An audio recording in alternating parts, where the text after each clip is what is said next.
Hello guys, what's up? Welcome back to my channel. I am back in my car today. Apparently that is just where I like to film lately. In today's video, I just wanted to talk a little bit about the before and after photo that I shared in my last video, because I really focused on the physical changes that happened, my shifting my mindset with eating. So I really talked about working out and eating mainly, but I wanted to talk about the more like behind the scenes mental aspect of the before and after, because there was a huge shift in my mentality that allowed me to do those things. A year ago, you would have told me this is where I would be. I probably would not have believed you. I was in such a dark place a year ago. In my before photo, this was taken in January 2022. I was on antidepressants at the time. It makes me so sad to even say this. I did not even know that I was depressed. Like, I was in a not good relationship and I had pretty much completely abandoned myself at that point and was trying to literally just survive. I'm not going to talk much about the relationship because a lot of people have asked me about it and it's just not something I'm interested in talking about. I don't want to involve myself in whatever situation is going on because there's already a lot of drama with that, and I'm good. I'm living in my happy peace bubble of privacy and that is how I'm going to keep it. Because my previous relationship, we shared on social media a lot and he's continued to do that, but I'm not doing that.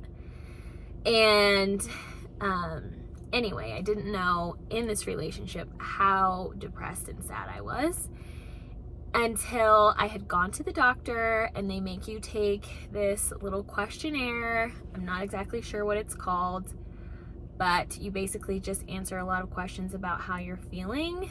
And I've always known that I've had anxiety. I've talked about it a lot on my YouTube, on Instagram. I am not shy about talking about my anxiety. At the end of this questionnaire, she comes in and talks to me and asks if I realized that I actually scored higher in depression than I did in anxiety.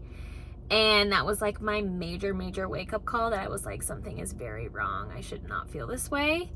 And I've never been a depressed person. Yeah, I tried out Wellbutrin. I don't have anything bad to say about it. I didn't have any bad reaction or anything. It was just I removed myself from a situation. I got out of that relationship. And obviously I got a lot happier because I wasn't stressed about this emotional roller coaster that I was on.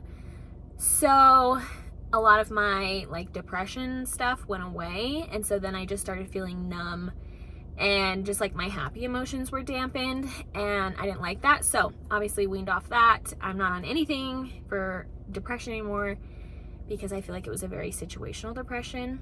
A year ago, I did not see a way forward. I did not see a light at the end of the tunnel, and I would have literally killed just to know that somebody else was going through this.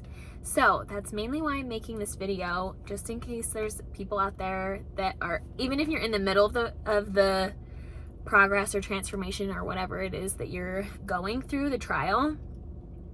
But if you're at the beginning, I promise you it gets better.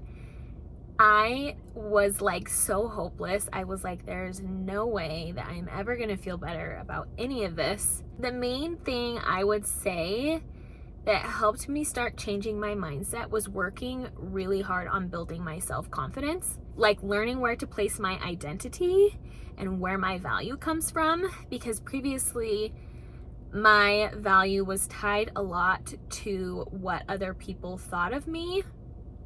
My value came from validation from, my relationship or my family or my friends. And it no longer comes from that place. I know who I am. I know who God made me to be and who God says I am. And that has completely changed the way that I approach life and gives me so much hope. The main thing I would say that helped me to build my self-confidence was keeping the promises I make to myself and having this pile of evidence that shows I do what I say I'm going to do. So if I tell myself I am working out 5 days a week, you can bet that I will be in the workout room, in the gym, 5 days a week, making that happen, showing up for myself and proving that I am the person that I say I am. I feel like every single decision that we make is like a vote for the type of person we want to be or become. So, showing up for myself was a huge thing. And I know a lot of times people will say it's about self-love and going to make brownies and take a bubble bath and all of those things, but sometimes loving yourself and the self-love is showing up for the hard things. It's saying no to the chocolate cake and whatever else, and actually holding yourself accountable, keeping those promises that you make to yourself. Because honestly, at the end of the day, if you're not showing up for yourself, nobody else is going to. You might have friends or family that are there for you and love you and support you, but nobody can do it but you. The responsibility of making your life what you want it to be and being the person you want to be is solely on you. Nobody else can do it for you. That was the main thing that helped me to build my self-confidence, and just doing small things that would push me outside of my comfort zone. It doesn't have to be anything big, and I feel like once you start building, your little pile of evidence, it gives you more confidence to step outside that comfort zone.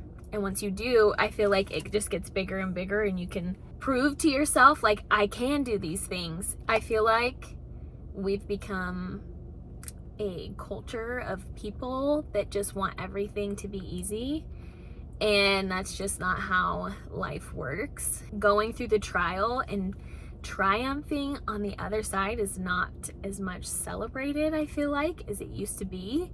We just try to take the easy way out, but there's so much purpose in this pain, in this trial, in whatever it is that you're going through, for you to learn and to grow, and your brain actually rewires itself and grows with you and becomes stronger, and you become a stronger, more resilient person. But if you never challenge yourself, if you never go through these things, then you're never going to get to this other side, this other version of you. And to me, this new version cannot exist without the old version that felt such despair that I absolutely had to change. I had to change my life. I had to change my decisions.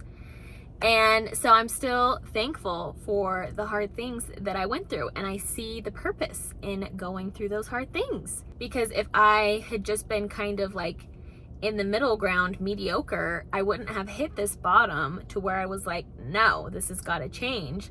I would have just kind of kept going, this kind of sucks, it's not that great, it's not that bad, and just kind of would have stayed in the middle. So I'm so thankful for that rock bottom moment of me not even realizing that I was depressed so that I could change it. Another thing I kind of touched on was figuring out where my value comes from, which is nothing external.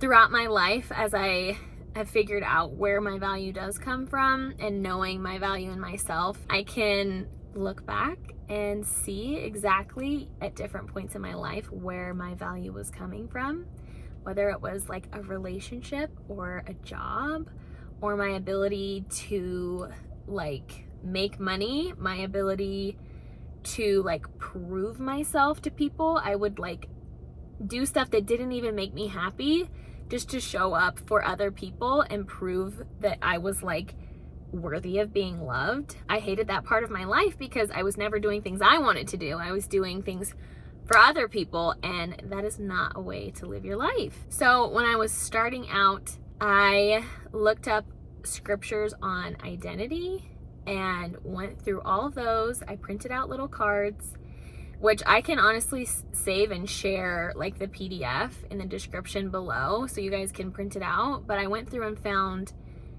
all these scriptures on who God says we are. I read them when I'm feeling down. I keep them in either my bathroom or my nightstand in my bedroom So I always have really easy access to them. But learning who God says I am and my value is already inside me. I don't have to earn it. I no longer allow someone to tell me if I am worthy of something or not. I know that I'm worthy of love. It's just such a freeing feeling and allows me to really show up as like my true self. I get to be me now because I no longer feel like I have to be who other people want me to be. And that's really how I felt in my before picture. I know there's a lot of different ways to go about building self-confidence, but that's just one of the ways that worked for me.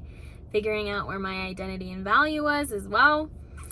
Those are really important questions that I feel like we may not realize that we are struggling with those things. We're just having all these issues and not connecting the dots, which is what I was doing for a long time. I seriously felt like I was on this bike that just like was not moving and I could not figure it out. But now that I feel like at peace with those things, I feel a lot more free to pursue what I want to do. I don't feel as afraid to go after what I want. You know, not only have I made amazing progress in the last year, you know, physically and mentally, you know, I also have grown my business. I've doubled my business in the last year. It feels amazing because I'm no longer afraid to put myself out there. That's pretty much all that I have to say about that topic today. If you like this video, like and comment below. Let me know what you liked about it. If you're somewhere along this process, I am more than happy to give you any sort of feedback if you need help. So leave me a comment down below and I'll go through them and respond to everybody. But thank you guys so much for watching and I'll see you in the next video. Bye guys. And on we'll go through the wastelands, through